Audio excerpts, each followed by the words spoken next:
Ladies and gentlemen, welcome to the Football Daily Weekly. I'm joined again by Lawrence and Nick. Good to have you here, chaps. We're going to be talking today about the most underrated players in the world. We've got lots of suggestions to get through, so we'll start with Premier League. Lawrence, who are you going for? I've got a really long list. I was looking at this list of people, and every one you kind of go, in a way. Danny Welbeck's quite a controversial one, isn't he? England international. And very well recognised striker. I suppose you can still be an international and be underrated. But what's your reasoning for that? I think a lot of people, whenever you speak about him, right, this is the classic underrated thing. Whenever you talk about him, people go, yeah, he's not that good. But I think when you look at his finishing, when you look at the way that he plays with Rooney, I especially appreciate his partnerships or his link-up play with Rooney.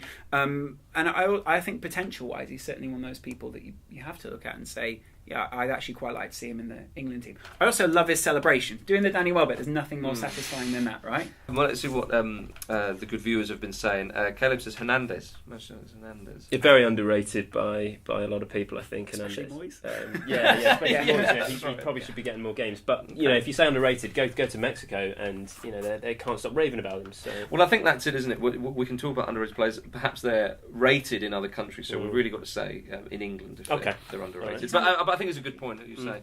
Thomas Yorkie Bars says Jordan Henderson. For all we know, Jordan Henderson's going to be fabulously rated on the continent, but it's probably unlikely. Surname, Yorkie Bars. Indeed, yeah. What do you think Jordan Henderson is? I think Jordan Henderson's a fair shout, isn't it? I think he's done a very reasonable job for Liverpool this season. With Lucas out of the side, there were one or two games where he got to come in and play a bit more centrally. I think he's very adaptable, possibly suffers from that classic England problem. Well, you said Lucas there. Lucas Leiva is Dwight Lynn's suggestion of underrated That's a player. great suggestion. As far as I'm concerned, that's a great suggestion. I think the only way you need to look at that is look at Liverpool without him and look at Liverpool with him. Against Newcastle, Liverpool suffered. Newcastle create a lot of chances, a lot of shots from the edge of the box. That's the kind of thing that Lucas shuts down. Against West Brom, he was shutting down moves before they even started. What about Jay has tweeted, and that's not Jay Rodriguez, by the way, because maybe he says Ricky Lambert is underrated. Yeah. Is Ricky Lambert underrated? He used to work in a beetroot factory. Yeah. Jay Rodriguez or Ricky Lambert?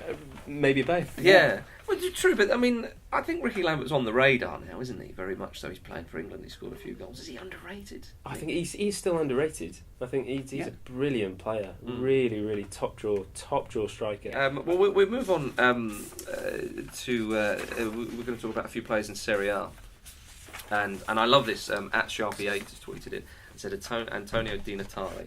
Now I think Di Natale is quite well known in Italy and quite well rated, but not so much over here. Di Natale, I think, is a fantastic player. Perhaps not rated or well known in England, Nick. I think now people tend to know the name Di Natale, but he's probably not rated on the same level as he should be. I mean, we're talking about a player who should be spoken about in the same breath as your Del Pieros, your Tottis, your Pirlos, your Zanettis, and he is well up there. And he's been doing all of this in a Udinese side who have really been punching above their weight in no small part thanks to him. And he's one of the quickest 30-somethings you'll ever see in world football. Yeah.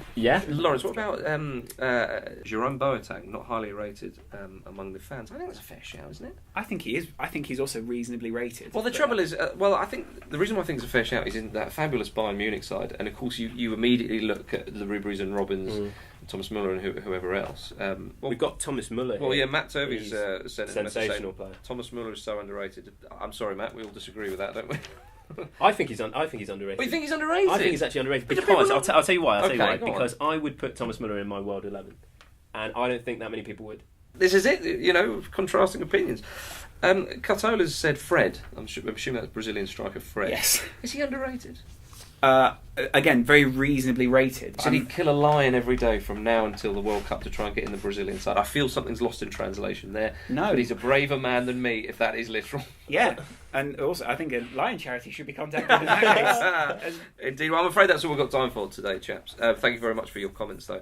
And thanks to Lawrence and Nick as well. Next week, we'll be discussing the most overrated players, so do get your suggestions in. So thanks for watching the Football Daily Weekly, and we'll see you next week.